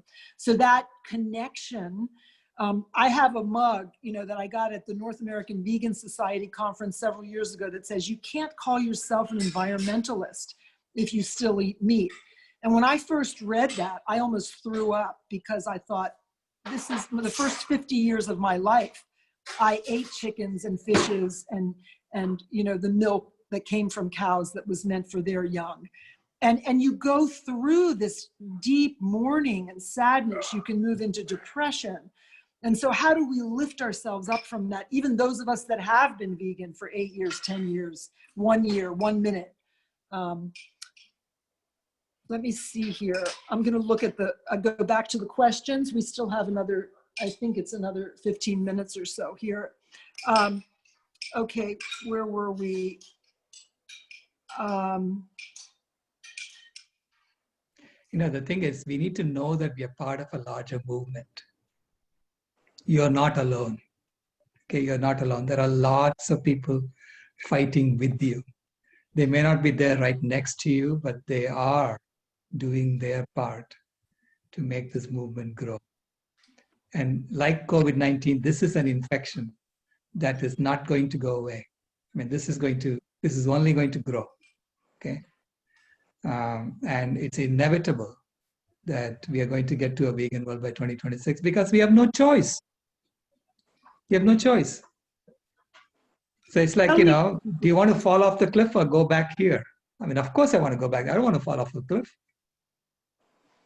Ellie Gordon says how we spend or not spend our money potentially is the most positive way, one of the most powerful ways to enact positive change.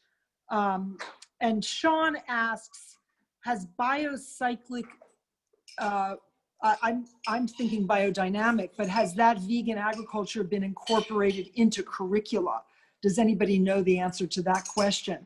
Have any major educational institutions anywhere in the world incorporated what's called either biocyclic or biodynamic vegan permaculture or any kind of veganic organic agriculture? Yeah, so there is a group that's advocating for a course on food forests with the University of Arizona and ASU. And so that's it's still in the works. And then we have a course that has been approved in Connecticut. It's a, what do they call it? Extracurricular activities, after school activities. So it's a course on veganism that's been approved. And so we are teaching that. So there's going to be like 8 classes that we hold, and kids are going to be taking that. So it's a start, you know.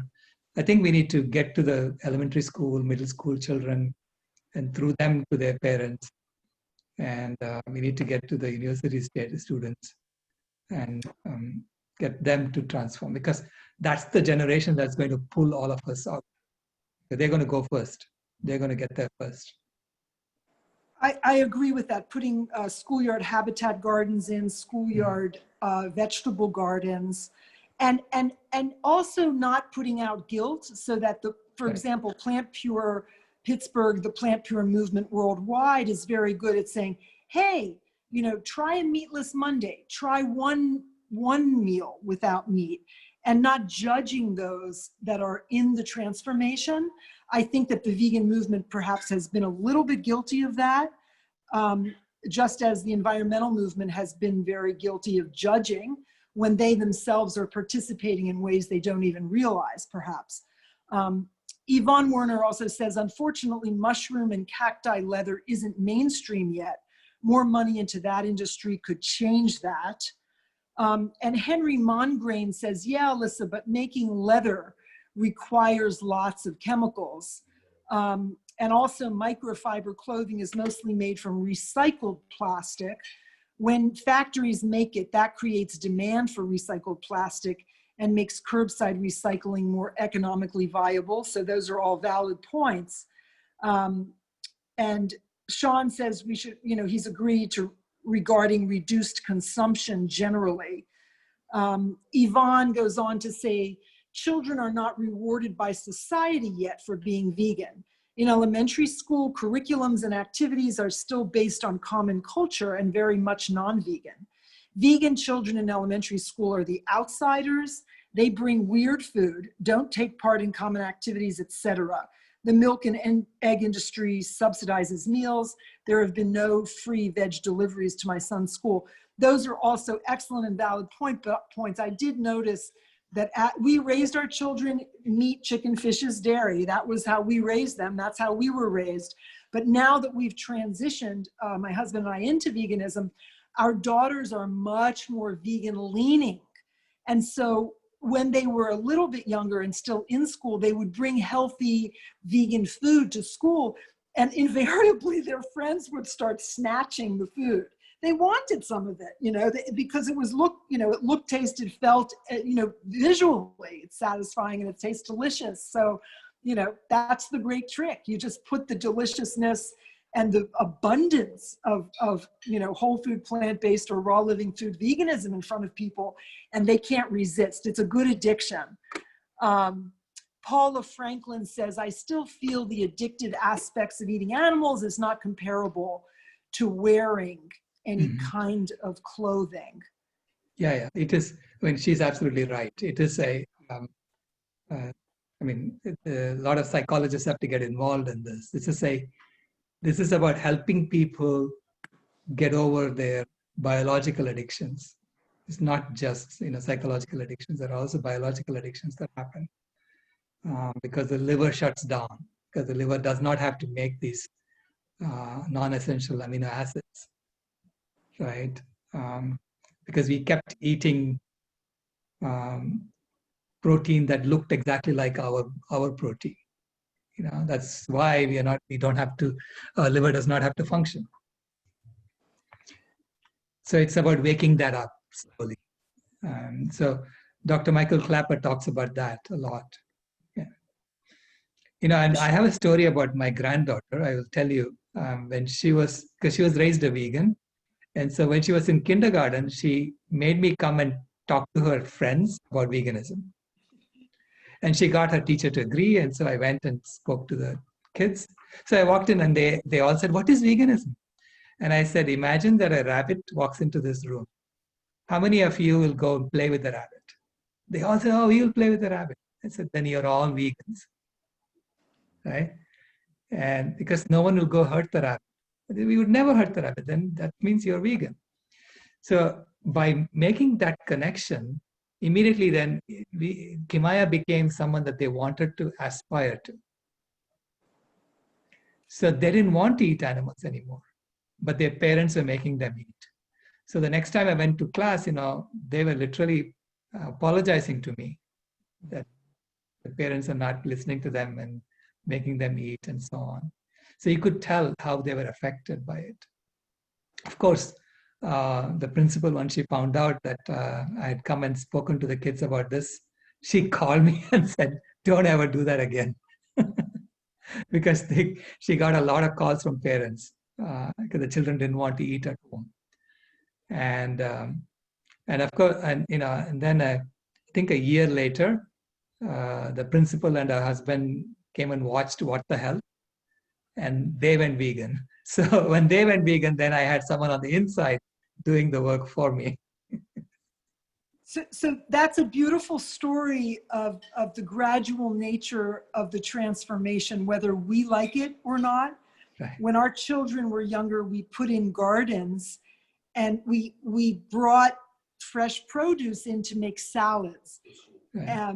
And in the school, and the children, the third graders, were making the salads. And, I had parents coming to me and saying, oh my gosh, my child ate a salad for the first time. We would take romaine lettuce and we would cut the tender parts off because they liked the ribs, the crunch better. So whatever it takes, whatever you feel comfortable with. So if you're being kind of in air quotes, too much of an activist because you're getting too much pushback, step it down a little bit. That's why I started Vegan Spirituality Southwest PA, because the pushback coming from the petrochemical industry and from being too much in people's faces was too much for me. But I realized that I am affecting people in a different way. Whatever you're doing is the right thing for you to be doing at these moments in time. Just a couple more questions and then we're going to be wrapping it up. Again, if anybody wants to unmute and ask a pressing question, if I didn't get to it, please do so. Bill is saying— I would love to ask Go for it. I would love to ask a question. So I live in southern United States. I live in Louisiana. And while I know that there are vegans here, because I am in a Facebook community and connect with some of them, for the most part, even those vegans are not activists, and I'm new to activism as well. So I'm seeing certainly, being 48 years old, I became vegan about 4 years ago. There's a progression that takes place. I am in a community, as many of us are, where 6 years sounds like a really tight window for the density of and the indoctrination, the ingrained relationship that so many people in my family and in my community and the restaurants and the culture in South Louisiana have with animal agriculture and carnivorous living. How do we— I don't even know what my question is, except like, I feel very hopeful and I love everything that you're presenting, and I've shown up at several of your presentations because I'm so inspired, but I get very discouraged when I am out and about in my community as a vegan, and the density of unchanging just is a smack in the face. How do you foresee that change happening for people who are absolutely not on board? Yeah, there are a lot of people who are not on board at the moment. So we need to focus on those who are on the fence, who are open to change, who have opened their minds, because they are the only ones who are going to change. And as we get them to change, then more people will come on the fence because they'll influence others too. This is how exponential change happens. The exponential function is a little bit hard to understand for human beings, but the COVID-19 is showing us, how from one person you can go to millions within a few months. right, from one person. It's the same way. Positive change also happens in exactly the same way. You know, people realize that they are stuck in the system, but the system is so dependent on growth. And when it doesn't grow, the system literally doesn't know what to do. It will collapse.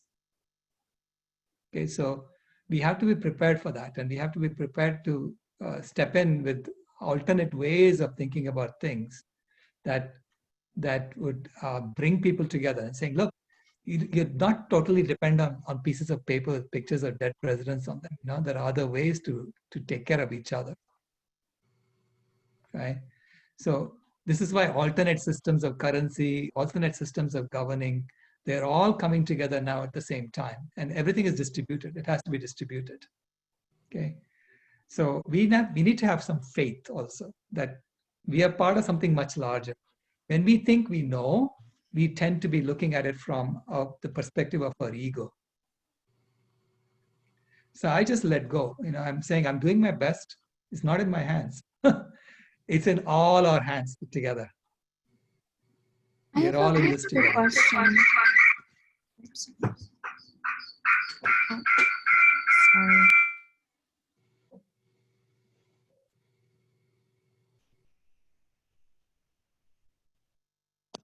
I have a question about the best ways to implement your plan. I really appreciate all the thought and everything that went into it. It's so powerful, and I'm just wondering if there's sort of a good strategy for that, or should we just kind of use our own platforms to try to figure out how to implement that? Yeah. Yeah, we are trying to get funding for doing a systematic study for how do we maximize this. So with the limited resources we have, how do we maximize the infection rate of veganism? You know, especially among people of color, people at the lower end of the stratum, because they're not privy to what is going on at the top, but they also are closer to nature. So they can really help make the transformation happen much faster.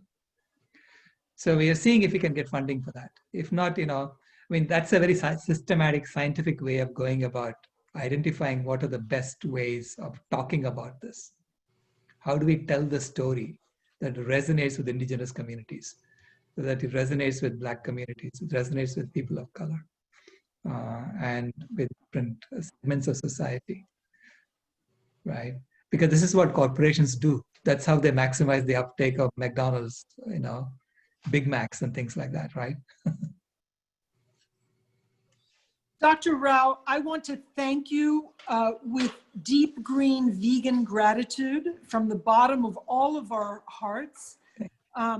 There are some questions that are still remaining in the chat that are unanswered. Perhaps they can be saved along with this, this whole recording. And if you have the chance to go back and answer them, that would be great. If not, we'll figure out how to get them to you. Deep gratitude to everybody that's here. Vegan, vegan leaning, whether you wear plastic clothing or not, whatever you're doing, I'm going to leave everybody with this. Whatever you're doing is exactly what you're supposed to be doing right now in these moments in time. And just remember, the most amazing planetary transformation is going on right now. We are living the historic movement from scarcity into biodynamic veganic abundance. And that is the truth. And so thank you again, Dr. Rao, for being here. If anybody else wants to unmute, if you can stay for a couple more minutes and ask a couple more questions, that would be great. If not, we totally understand whoever has to leave. It's been a beautiful, wonderful moment in Southwestern PA.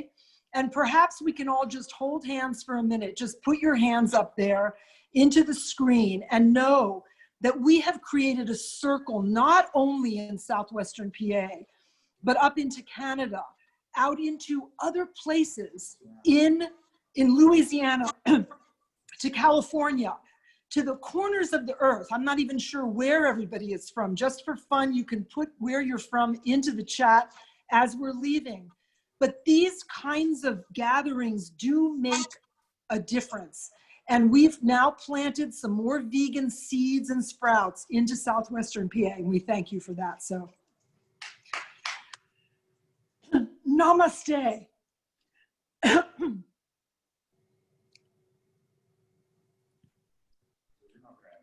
Let's see. I'm not sure.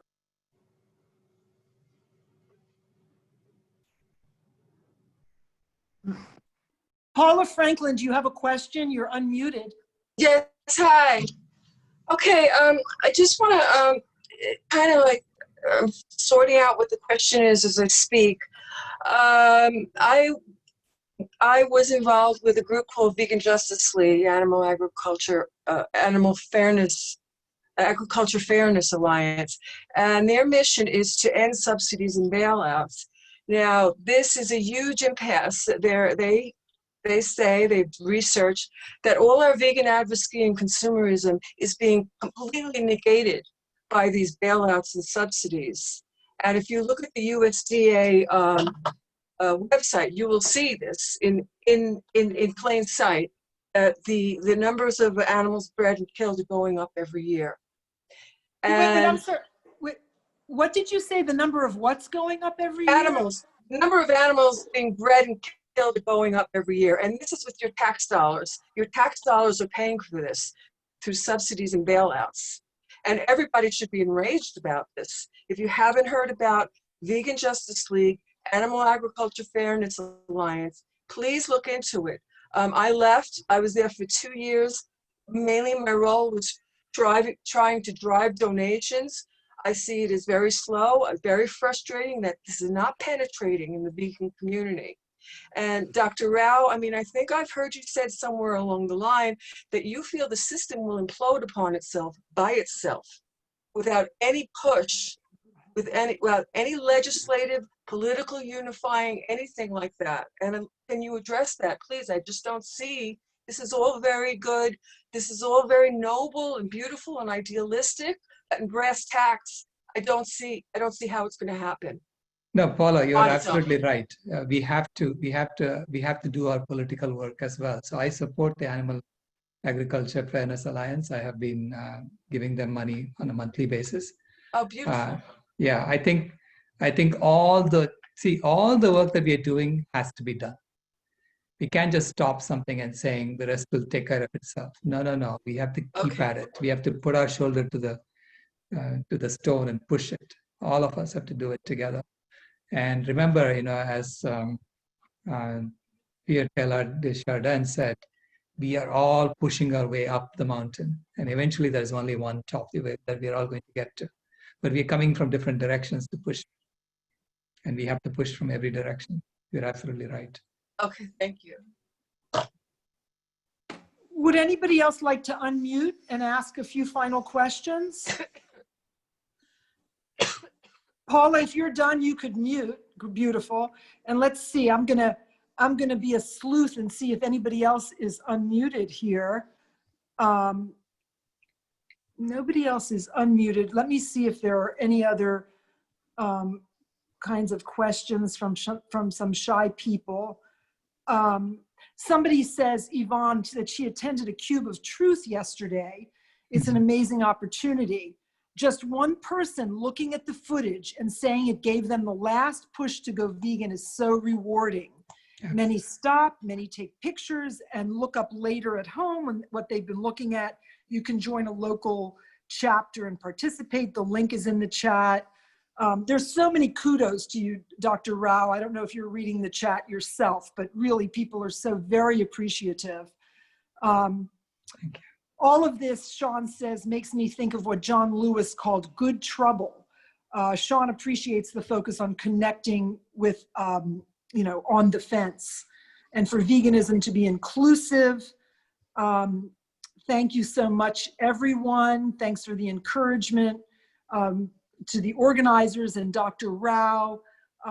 Paula says that vegan advocacy and consumerism alone will not help anything as long as the subsidies and bailouts exist. We all definitely understand that, and she puts in the references for the Vegan Justice League and the Agricultural Fairness Alliance.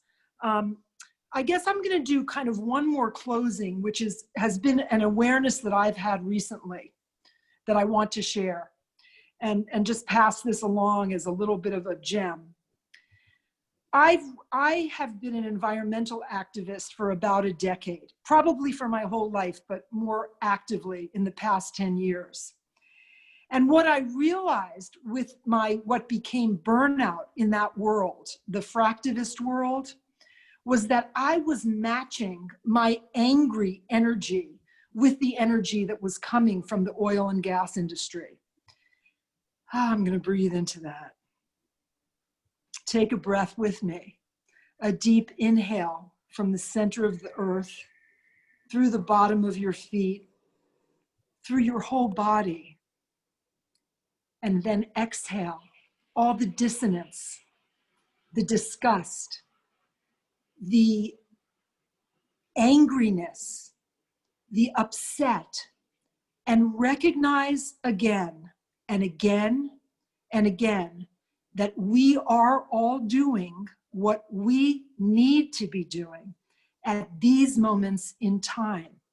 And it's all okay wherever we are. And that as we keep moving along the vegan journey, perhaps sometimes into fasting, sometimes into raw living foodism, sometimes into emotional letting go, spiritual awakening, we are continuing to clear our vessels. And as we do that, we become kind of the recipients of the universal wisdom. The answers will be provided to us. If you had told me even 3 months ago that 5 groups in southwestern Pennsylvania would be hosting Dr. Rao, and we would have open access for a period of time for Q&A, I would have told you you were crazy. So please believe that anything is possible and keep doing what you're doing. And thank you again and again and again. And I think we could just keep going on for the next 4 hours. So I'm just going to say, goodbye and thank you again. And we can keep the conversation going through all of the organizations that have been co-sponsoring this, and know that this tape will be available. And with the permission of Dr. Rao and the Pinky Promise Tour, at least Vegan Spirituality and Sustainable Monroeville, if not all the other groups here and any groups that you're affiliated with, can do a watch party. So Dr. Rao will not be there live, but we can host the Q&A after. We can recirculate this beautiful gem, this beautiful gift that we've been given. That would be a way to, circulate the information some more. So again, thank you all for all of the gifts and for being here. Dr. Rao, do you want to say anything else to close out? Yeah, thank you so much for hosting me. I'd be happy to do a talk like this to any of your sub-networks, any other network that you want, that you're part of. So please get in touch with the Suzanne and the Pinky Promise Tour, because this is our job. I am serving my granddaughter and her generation, and that is something that we need to do for them. It's so beautiful how you model kind of the egalitarianism.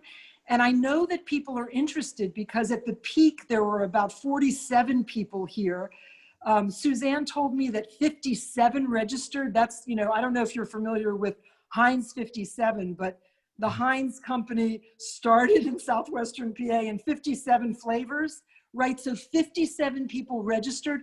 There's still 23 people here on the line. So we're just soaking in all of the information. And my husband said to me earlier today, these are all vegan people to begin with. What are you doing? And I said, they're not all vegan, because I got some environmentalists on the line here. I hooked them, I roped them. I spoke with them. I keep bringing up this information within the environmental groups that I remain a part of. And when the negativity bubbles up, when it springs up, I work with my spiritual nature that I have worked on and continue to develop to change the conversation into the positivity, the receptivity, and the openness of what we were all put on this earth to be here for. And believe me, we are here right now in these moments in time to shine our bright vegan lights really brightly. My husband said, ask Dr. Rao about fake meat. What does he think about fake meat? And now that I've listened to you, I know what the answer to that query is for my husband. It is, we are all somewhere else on our journey. Yes, I perseverate about fake meat.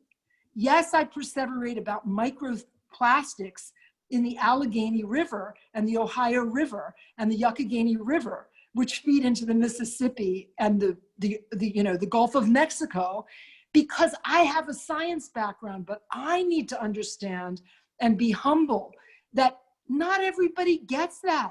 A lot of people don't even know what the word vegan means, and it's a very scary word. Plant pure is less scary. And then when I tell people, take a look at the 21-day vegan kickstart. It's an app. They'll give you a grocery list. They'll show you everything. I refer people to Brittany Giroudi. She's a Southwestern Pennsylvania, wonderful, grassroots, easily understandable young woman who reversed her heart disease and her obesity using plant-based. She has like 45,000 followers on YouTube. There's so many different ways to reach into this. Some of us, like me, straddle the worlds and we're cross-pollinators. We move back and forth. Others are on the road to Meatless Mondays, and they're speciesist without realizing it, but they took that first step. Our daughter just drove to Boston yesterday. She took a juicer with her, my 25-year-old. Mom, I don't know if I should take the juicer. I don't know. But then two of her friends said, hey, bring the juicer. We want to use it. So whatever it is, we have two carnivores in our house, our two daughters. Well, one just left for Boston, but they are heavily vegan leaning. While this recording is going on, there was meat being prepared in my house, So you have to understand, we are all on the journey. My family, who's not listening right now, didn't take the meat outside onto the grill. They did it inside the house tonight. It's nighttime now, entering nighttime in Southwestern PA. I'm letting it go. I'm putting that energy of that into gratitude that my daughter took the juicer and they don't eat much flesh anymore. And I've seen over the past number of months their transition. I am grateful. I have gratitude. And so I'm talking to myself right now and I'm demonstrating what it looks like to go from scarcity to abundance. And it's the practice from our hearts rather than from our heads that we've been acculturated with in Western society, with our engineering backgrounds, our science backgrounds, our doctor backgrounds. We have more baggage to let go of than those grassroots people that are supposedly poor in our culture.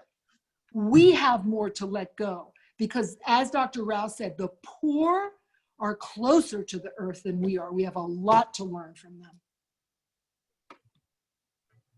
Thank you.